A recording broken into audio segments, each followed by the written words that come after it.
It's FunnyAnimatorJimTV, and I'm going to make a tutorial again, yay. This tutorial is going to be on how to make, oops, there we go, how to make this scrolling tile system. Like, this is the system that I use in a lot of my scrolling games, like my latest Fortnite game that I've been working on, like my 2D top-down Fortnite. So, and the thing about this is that it only uses 4 clones, which is really awesome because if you're trying to make like a really complicated game like I am, there's a limit of 300 clones, and you need to save on as many clones as you can. Also, the more clones you have, the more lag it generates. So if you can save on clones, then that's really helpful.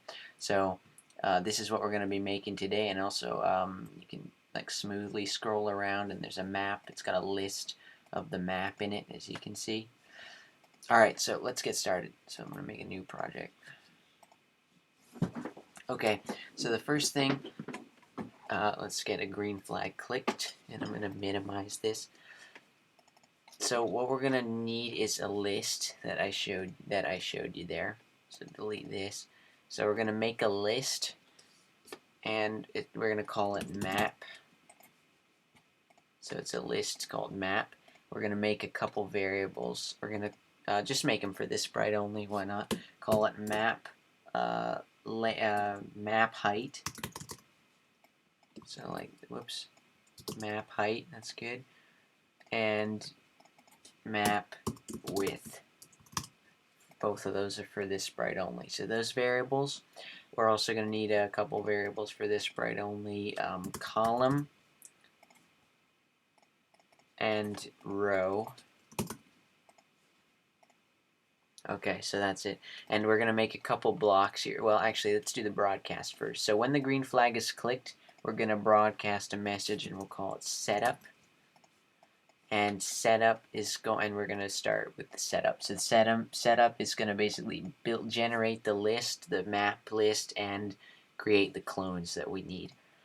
So when we receive setup, we're going to make a so the first thing we're going to do is we're going to set our map height and our map width. So in my example, I had a 2x3 map, so I'll kind of draw it so it looked like this. So it was like a 2x3, whoops. So it was like a 2x3, right? Like this. So we could do that again. Let's try that. So set map height to 3 because it's 3 tall, and to set the width to 2 because it's 2 wide.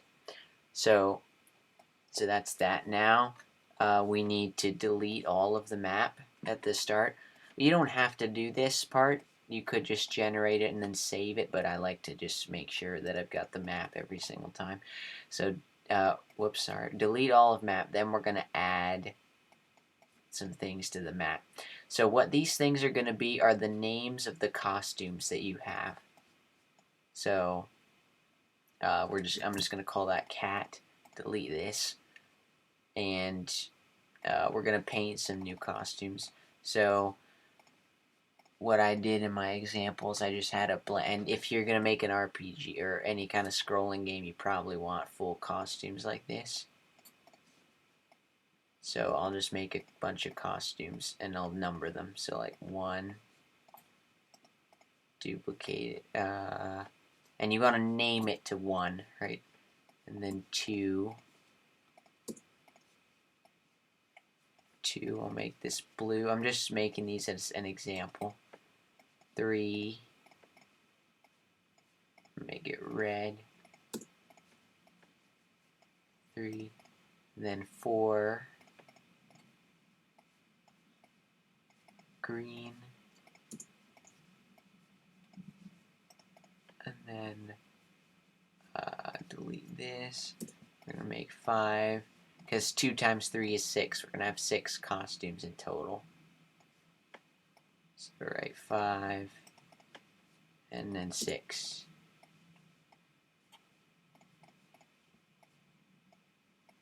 So right, those are our costumes, and you want to make sure they've got the right names. So 1, 2, 3, 4, 5, 6. So this name is important because our list is going to store the names of the costumes. So the way this works is you've got your list numbers. So these are the numbers in the list. The way ours is going to work is you're going to have your grid going from your map grid, like in the actual game.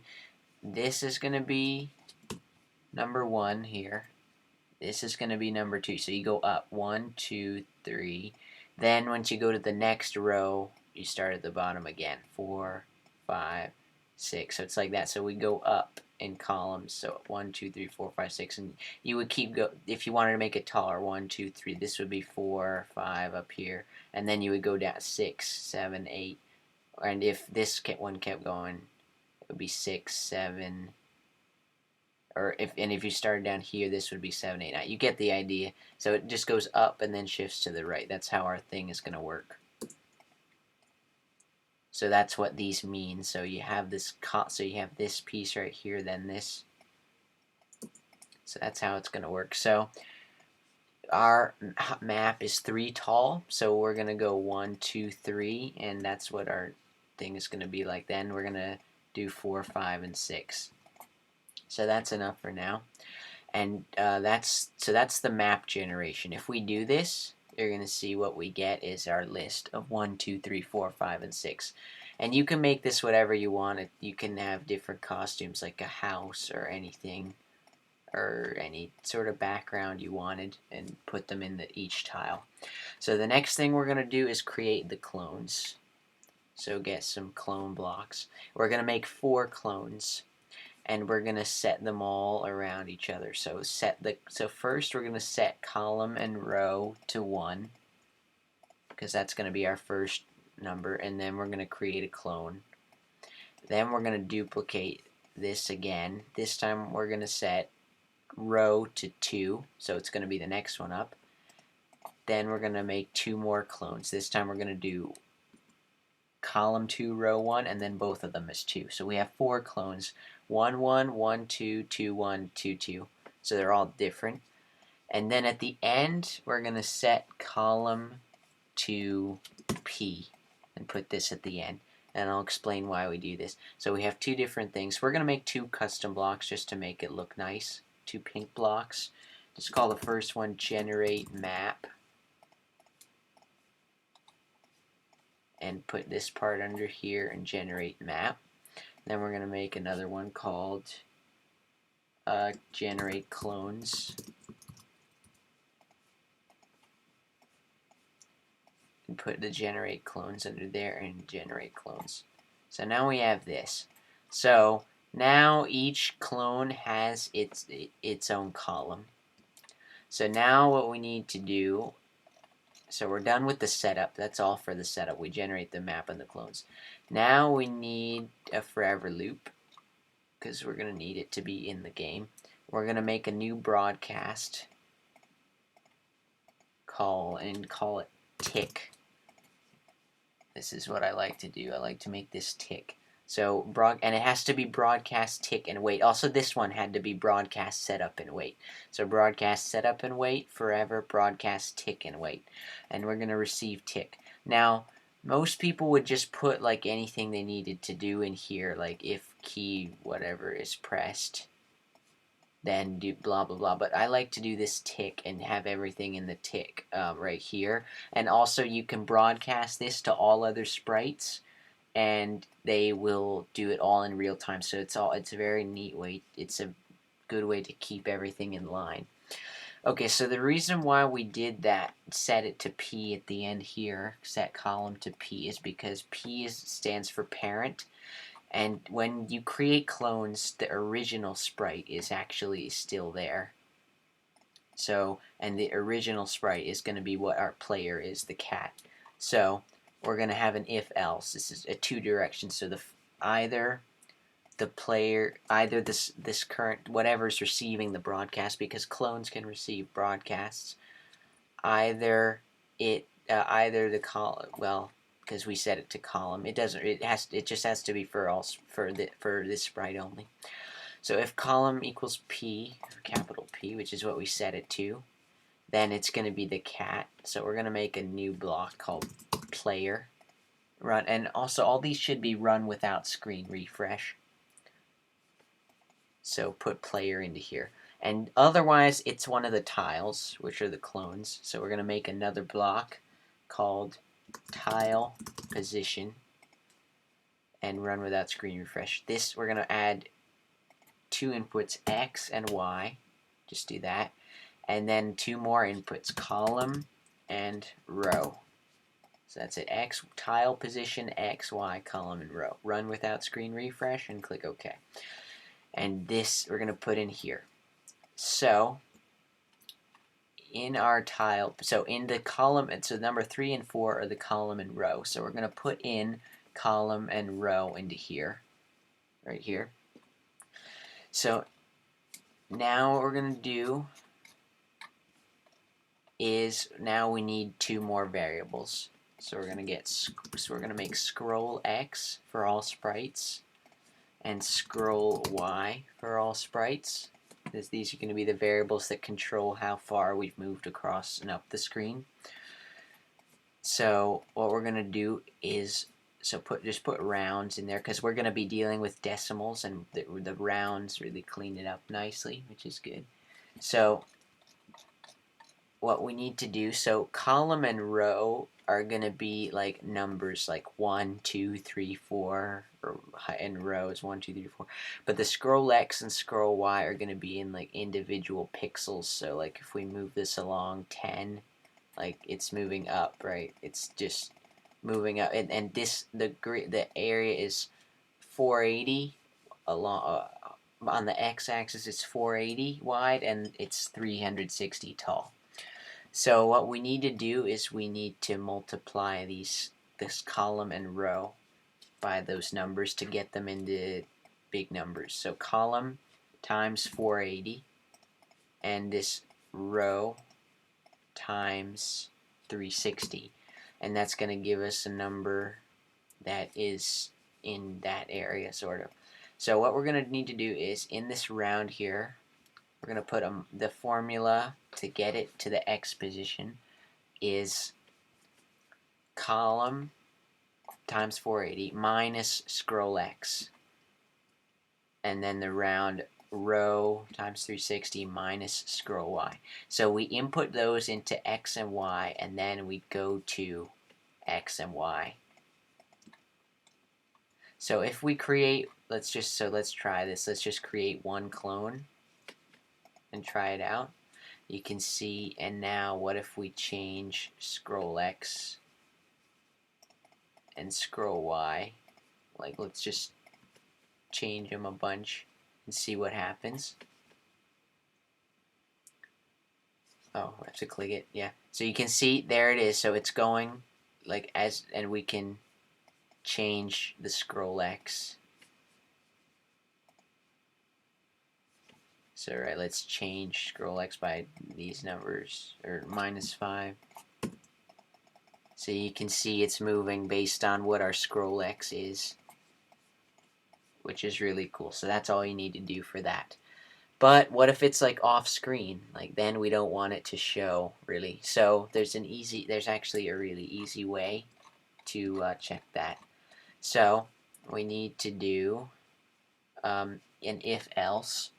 So it's actually really simple. We need an and. So if X position equals X and Y position equals Y, then it's on screen, so we show it. Otherwise, it's off screen, so we hide it. So it's that simple, which is really awesome. So then what we need to do is okay, so then we need to switch to the right costume. So we need to switch to the right costume. So this is why we generated our map, because we're going to figure out, based on its column and row, which item it is in the map, in the list. So the formula is, we need it's column times map height minus map height. Minus map height. So put the column times map height minus map height plus row. That's the formula. Item this of the map, and it's going to get it. So if you put in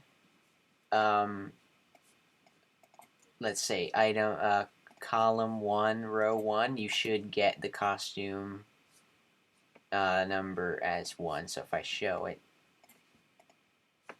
wait, okay.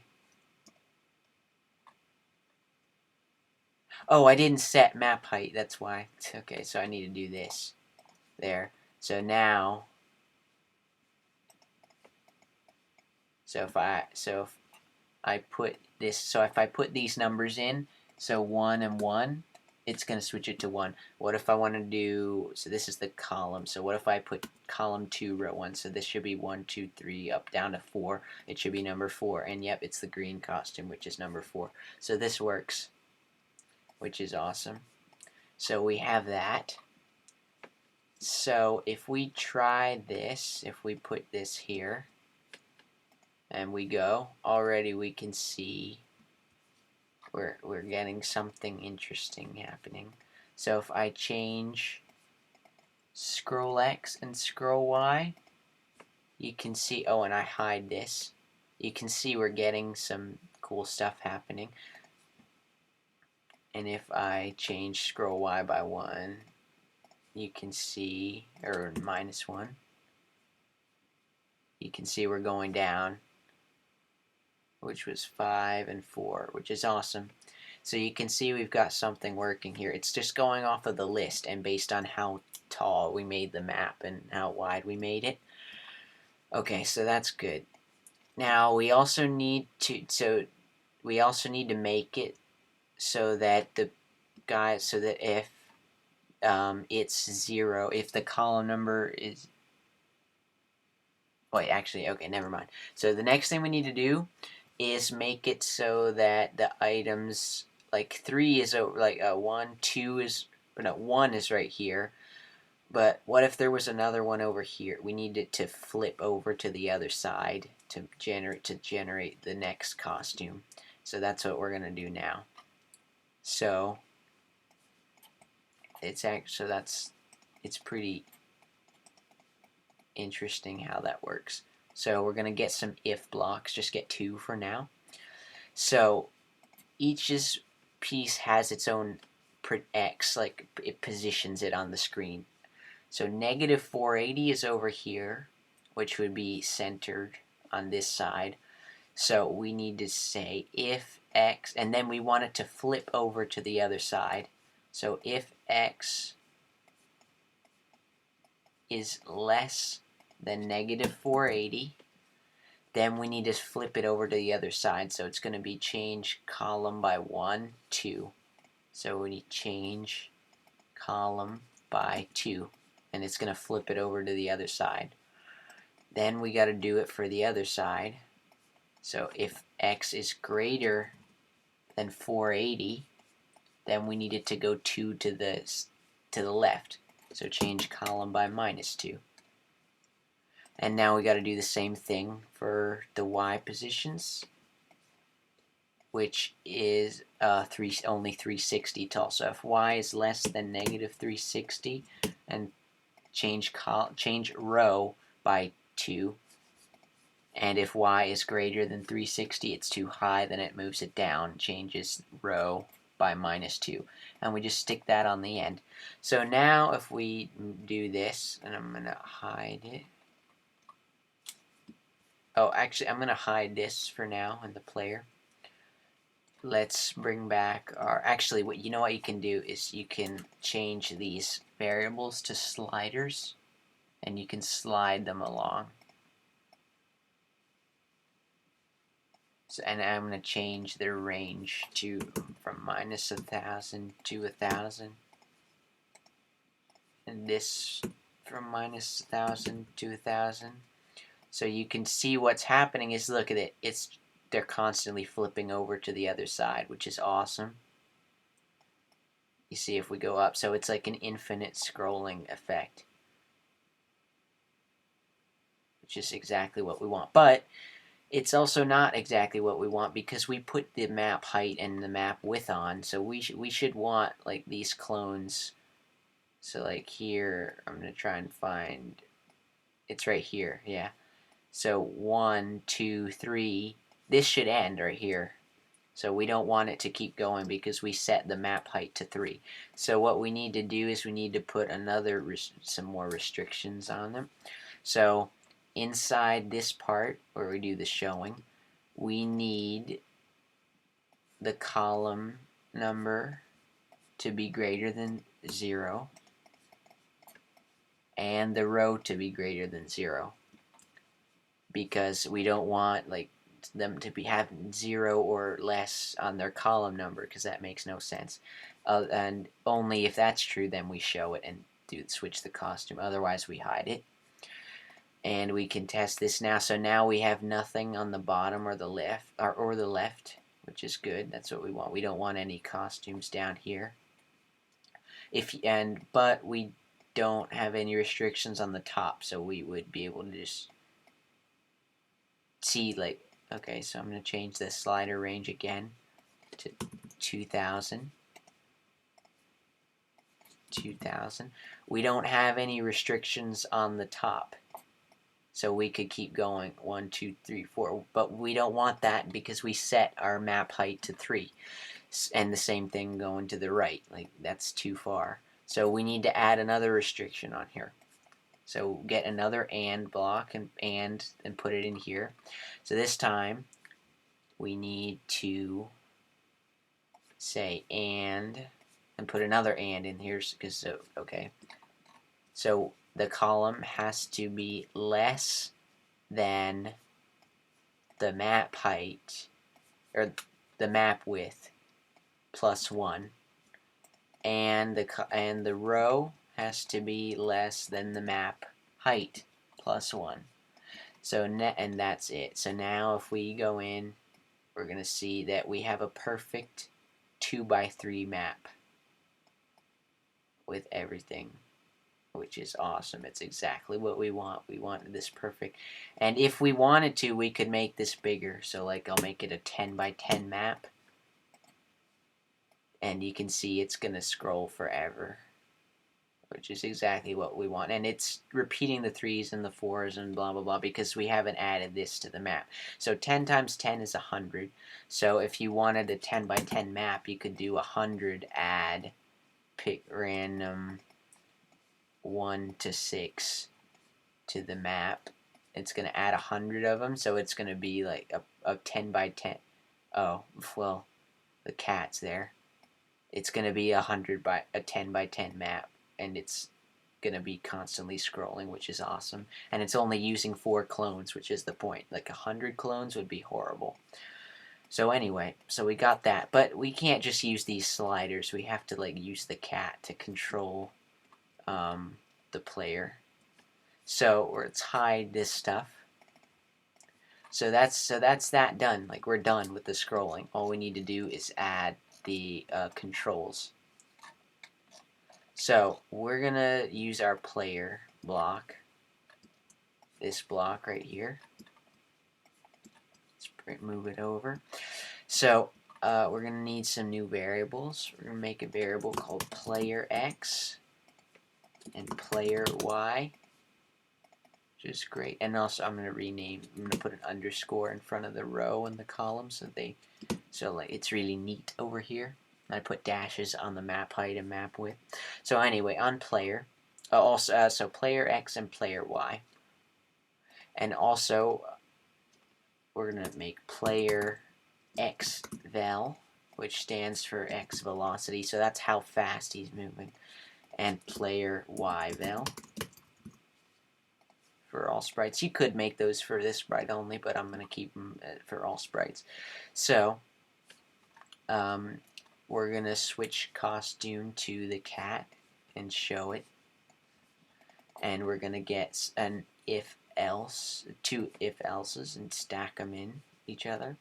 So I'm going to use the WASD keys, but you can use the left and right arrow key, the arrow keys if you want, but I'm going to use the WASD keys. So if key W is pressed, we're going to set player yvel to 5. Actually, okay, so what we're going to do is we're going to right-click the player block and click Edit, and we're going to add an input, so we're going to call it speed, and click OK. So when we do this block over here, we're going to set the speed, and take out that hide block. So player set speed to, let's say, 5. Let's try 5, or 6. Let's do 6. So what it's going to do is we're going to put speed in here. And now anytime we want to change the speed, we just change this number. Because then what we're going to do is else if key S is pressed. Now this time we're going to set player yvel to, this time we want -5, but we got 5. So we're going to times it by -1.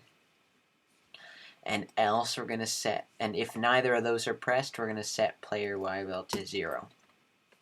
Now we're going to duplicate this and do it for the A and D keys for the left and right movement. So A and D, and we're going to change these to player X velocity, xvel. And that should be fine too, because it's gonna set this to 6, this to -6. Oh, actually, these need to be swapped, because A is the left key, and it's going to change it by -1, which is going to move them to the left. So we have our velocities, but now we need to change the player X position. So change player X and player Y by xvel and yvel. That's going to change the position. Now we need to change the scroll X. Change the scroll X and scroll Y by player X and player Y. And lastly, we need to go to X. We need to go to X. This is going to be similar to what we did over here with this formula, the column minus scroll X. We need to do player X minus scroll X and player Y minus scroll Y. Alright, so that's our player script. Let's see what it looks like now. Whoa, whoa, whoa, okay. Wait, I did something wrong here.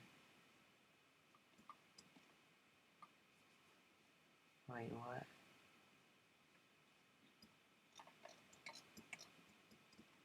What, did I do something wrong here? It's like, why are the... Because this should work, like, I don't know why it's not working. I'll set player X and player Y to 0 here. Where are the tiles?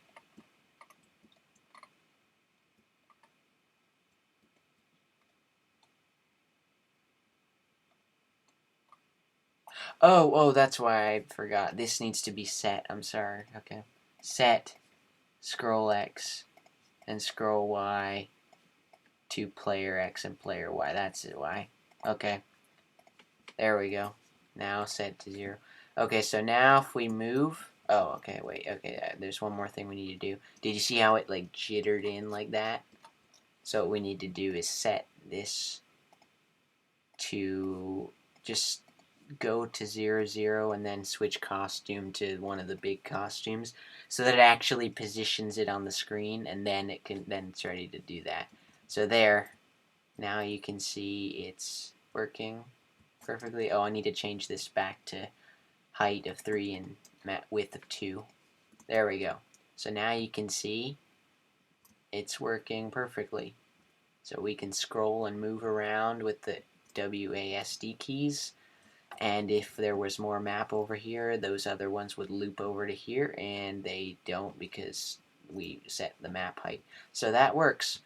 Only thing is, it's kind of like, it's not very smooth. Like, it's not like, it's just stopping and starting like instantly. It's like jarring. So there's some cool tricks we can do to make it smoother.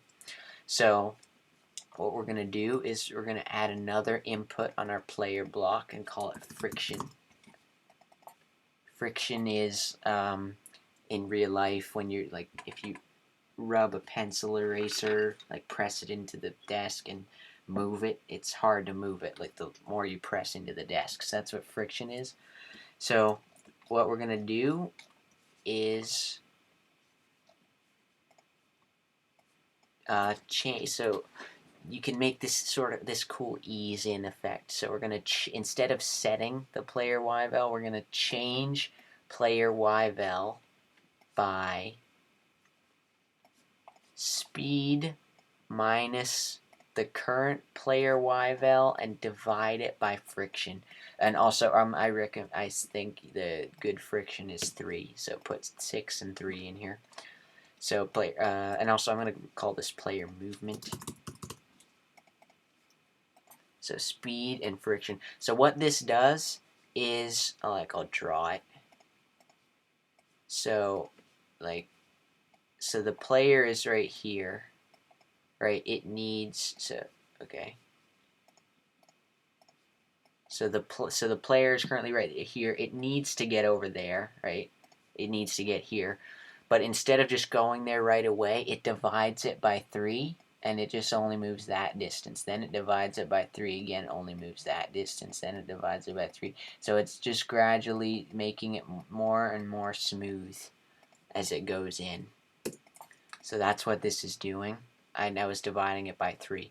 So we're going to change player Y val by this and replace that with that in there. And then we're going to do that for this too. We're going to take the speed minus 1, put it in here, speed minus 1. So the speed is the base number, like 5. So we could do 5 in there. It's going to gradually go to 5 in groups of 3. That's what this means, really. So this is going to gradually, 6. I'm sorry, 6. It was supposed to be 6. So this is going to gradually go to -6. And we also don't want them to just stop. We want them to smooth in. Stop. So it's going to gradually go to 0. So this is going to be like this. Oh, I'm sorry. So it's only working for the up and down keys right now. So you can see, I don't know if it's lagging or not, but you can see it's smooth. Like it's more smooth. So now we just got to do that for these, for the X velocity. So take those out and duplicate this. Change player X velocity by speed times -1. Player X velocity, make sure you get that. Same thing here, but this time it's 0, and this time it's just speed by player X val and player X val. So that's it. Now we can move around, and you can see it's smoother. So that's good. That's the player movement is smoother, but the camera movement is not smooth. But luckily we can do the same sort of thing here. So instead of set scroll X, we're going to change scroll X and scroll Y. So take this out. Put change scroll X by this sort of thing again. So we put the scroll X in this part. So it's whatever you're changing, you put in this second part. The friction is here, which I think a good friction is like 7, right? For this, you don't need a second input on the block. So player X, it's going to gradually go to the player X minus scroll X divided by 7, and then you duplicate this and do it for the scroll Y. Change this to player Y and this to scroll Y divided by 7, and that's it. That's going to give it a smooth camera effect, and you can make this stiffer if you change these numbers to a lower number. You can change it to whatever you want, and you can make the friction a little sturdier too, like 2. So he's going to snap a little bit better. So that's it. Basically, you can add anything to this that you want. Just keep in mind that when you make these arts, it goes like this. So this is 1, 2, 3, and then it goes down 4, 5, 6, and you can make this as tall as you want. So it would be like 1, 2, 3, 4, 5, 6, 7, 8. So it's like that. That's the way my thing works. And then you would just add the names of the costumes to this. So like if I duplicate this and make it 7, it's going to be, the costume name is 7. And then you could add it, then whatever it is, you add it to this map, 7. And then you also have to change the map height and map width. So if I make it 3, now I restart, there's going to be a 7 right here. Wait, what? Where is it? Where is it? Oh, there it is. It's here. 7's right there. And then this could be 8. This could be 9. So it's got to be like a square map. All right, so I hope that helped you. And remember, it only uses 4 clones, which is awesome. And you've got this scrolling effect and a smooth camera, and you can have anything you want with this game. All right, thank you for watching.